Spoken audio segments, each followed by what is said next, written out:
Hi, my name is Carolee Taylor, and this is my presentation on Ceres. This is the smallest dwarf planet, and here's a picture of Ceres and its famous bright spots. This has been color enhanced. I first learned about Ceres when we were going through the asteroid chapter, and then I realized that I'd actually saw Ceres when we did that night sky planet study early in the semester. Here's a picture of Ceres in the night sky, and this picture also has Neptune and Pluto on it. The objectives of this talk is to go through what is Ceres, its basic characteristics. Then we're going to go into who is Ceres, the discovery of Ceres, and the people that were involved. Where is Ceres? Characteristics of where it's located. Then how we're learning more about Ceres and the voyage of the Dawn. Then we're going to go through why those findings might be important, i.e., what we're really learning as the Dawn space probe is going around Ceres. And then look at what it might be like if we ever get there. So let's start with Ceres was first called a comet in 1801. Then it was called a planet until about 1850 or 1851. Then it was reclassified to being a large asteroid. Now it's known as the smallest dwarf planet. And that happened in 2006 when Pluto was demoted. Some definitions, because we saw many words in the last slide about Ceres. Well, a comet is a small body in orbit around the sun. It's made of small ice core, maybe a little bit of rock, and then it can have an ion tail and a debris tail pointing away from the sun. And they usually orbit into the Kuiper belt and back around the sun with a very long orbit. An asteroid is a small rocky object that also orbits the sun, but it's not spherical. It doesn't have enough gravity to have caused it to take on a spherical shape. And they are found mainly in the asteroid belt and out in the Kuiper belt. A planet, by definition, is a spherical body in orbit around the sun, but it has cleared its area of all bodies of similar size. And currently there are 8 planets in the solar system. A dwarf planet is also a spherical body in orbit around the sun, but it hasn't cleared its area of all bodies of similar size. That's why Pluto was made a dwarf planet, because it had not cleared its areas of all similar sized objects. So what is Ceres as its characteristics? Well, it is spherical. It does have a gravitational field. It does have a bulge at its equator. It's about 14 times smaller than Pluto, which is here in Aries. The circumference is 2,992 kilometers. Its diameter is about 950 kilometers, which is about the size of Texas. And then its surface area is 2.85 million kilometers. It's a picture of the layers of Ceres. Ceres does not have any moons or rings, which is unlike other dwarf planets. Ceres is the only one without any moons. It has 3 layers, like the Earth has 3 layers. The core is rocky. Then it has a liquid layer, which is mainly water. And then it has a crust, which is thought to be iron-rich. Its density is 2.09 grams per cubic centimeter. The Earth is 5.5 grams per cubic centimeter. And that gives us a possibility that water may be 25% of Ceres, or even more.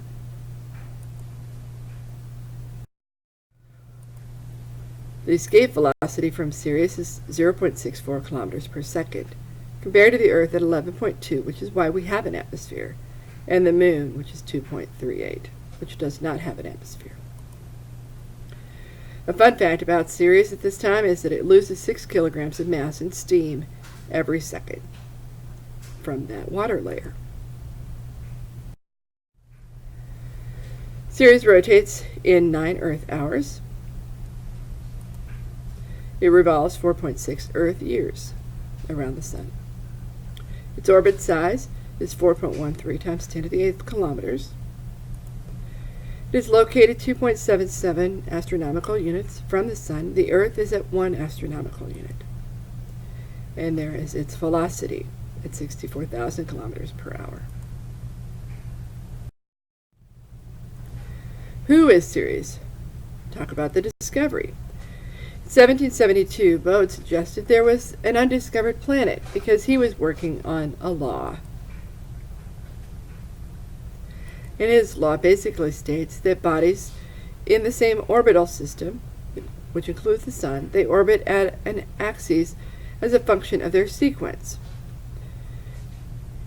And he thought that there should be something there between Mars and Jupiter, so he suggested that there was something there to help fulfill his law. This law has been discredited, but the concept remains, and it's in our book. The discovery of Ceres is attributed to Biasi, and he named Ceres after the Roman god of corn and harvest. In his life, he observed Ceres 24 times. He thought it was a comet. His discovery disappeared, though, because he could not determine the orbit of Ceres. But not for long, because Gauss and Olbers and von Zach, the very next year, used math to determine the orbit of Ceres, which classified it then as a planet. And it led to other asteroids being discovered using the same approach: Pallas, Juno, and Vesta. Where is Ceres? Ceres is located in the asteroid belt, and it's the only asteroid belt only dwarf planet in the asteroid belt, which is between Mars and Jupiter. It is closer to Mars than it is to Jupiter. And the gravity of Jupiter probably prevented Ceres from becoming a planet. It would have been a terrestrial planet. The mass is approximately 33% of the mass in the entire asteroid belt. Ceres is not in alignment with Mars or in Jupiter as far as its orbital tilt. And you see that here in this picture as it's compared to Mars and Jupiter, and Ceres is a bit off. How are we learning more about Ceres? We're learning about Ceres because of Dawn. It is a space probe. It was launched September 27, 2007 from Cape Canaveral, Florida, and it's managed by the Jet Propulsion Lab at Caltech, which has a website that shows you everything you ever wanted to know about Ceres. Also by UCLA, and then ultimately by NASA, which controls all the money. The goals of the Dawn mission are to capture the earliest moments of the origin of the solar system, determine the nature of terrestrial planet formation, because Ceres is a little different, and then compare Ceres with Vesta. So the Dawn mission also includes Vesta. Other goals that can arise is, could Ceres be used for space mining for the water that it contains? Could it be a location for manned landings and to refuel that water? Or could it be a launching point for further space travel deeper into the solar system? Here's a picture of the voyage of Dawn as it left the Earth in 2007, did a flyby by Mars, and then it orbited Vesta for a while, and then it got to Dawn on time. It had a schedule, I believe, 2015, and it is still orbiting Ceres today. These are pictures of what Ceres looked like from the Hubble Space Telescope, and then as Dawn approached from 2014 to 2015, and it's even closer today. Why are the findings important? What are we learning? Well, Ceres has bright spots, lots of bright spots. There's over 130 bright spots, and they are from reflection of the sun. Some of those areas reflect close to 50% of the sun's rays. And typically, the brighter the area, the younger it is. Bright spots might be caused by magnesium sulfate now that they're close enough to do spectral analysis. Maybe remnants of the sublimed water in the past, meaning that the magnesium was in water and then the water sublimed out into space. And that could have been released by meteor impact, hitting through the crater into the water layer in the middle, allowing the water to come up to the surface, which then allowed it to sublime. What about the surface? It's not covered in ice or water. It's too cold. Its density suggests it's 25 to 33% made of water, and there might be isolated patches. A new term for me was the cryovolcanoes. And on Ceres, water percolates or rises up in small areas on the surface, or in other areas it appears to actually erupt, which indicates the surface must be warm enough underneath that crust to produce the vapor, and then the water comes up as a gas, like a geyser does. There may be a very large underground ocean on Ceres, and there may be subsurface ice at the poles.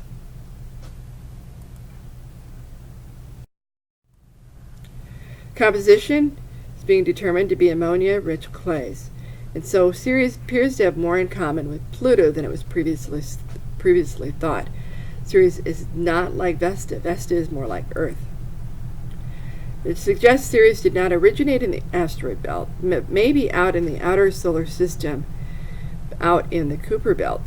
Ceres is the only dwarf planet in the asteroid belt, but it doesn't have the features from that area. The nitrogen and hydrogen that's in ammonia would normally have volatilized on a planet or asteroid that's in Ceres location. And ammonia is more common in comets and outer things out, Neptune, Pluto, the Kuiper belt. The other alternative theory is that debris from the outer solar system came into the region while Ceres was being formed. The surface also suggests there's small amounts of carbonate and silicates, like what's on the Earth and Mars. There are lots of craters on Ceres, and most of them do have bright spots. And those bright spots, made of magnesium, reflecting the sun, are often located on the floor. The rims of those craters tend to be steep, and they gave a name to that, the scarps. And those craters may show collapse from the formation of them. The floors are young, and meteor impact melting and the debris may be present. And some of them appear to have fractures indicating plate tectonic activity. This is the most famous crater with its brightest spot. It has 10 bright spots, but it is brightest crater, especially in the middle, and that is on a dome.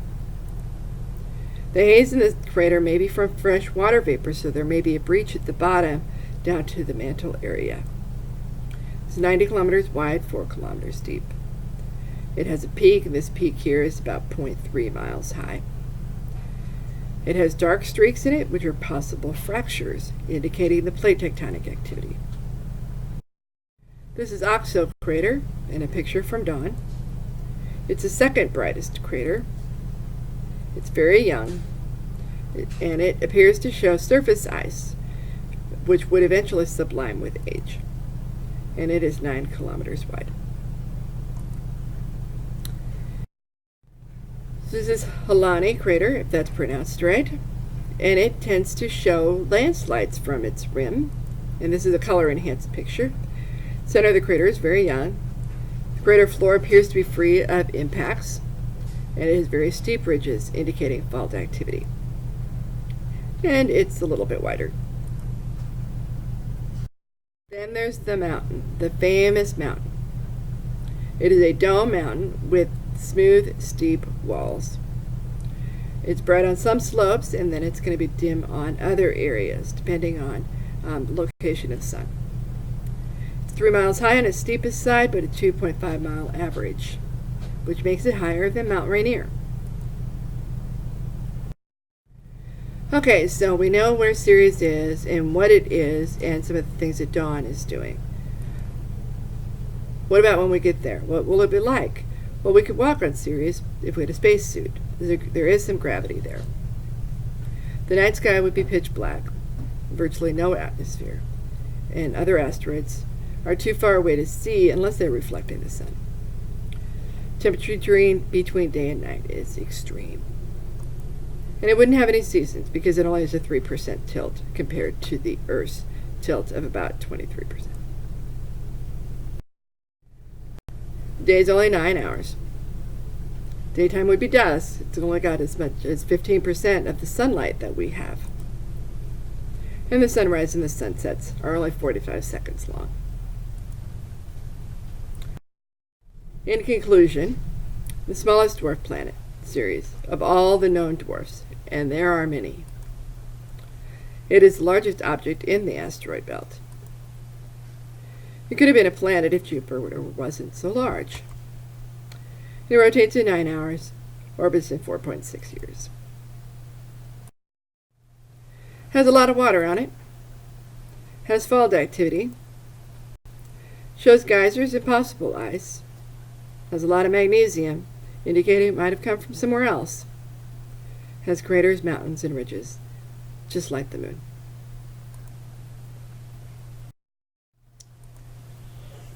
Some final questions. Does it hold answers to the origin of the universe? Could it really be a location for a docking station? And what other mysteries will dawn show us? I want to show this video from the Jet Propulsion Lab, which is a video of the flight over Ceres.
Thank you for watching.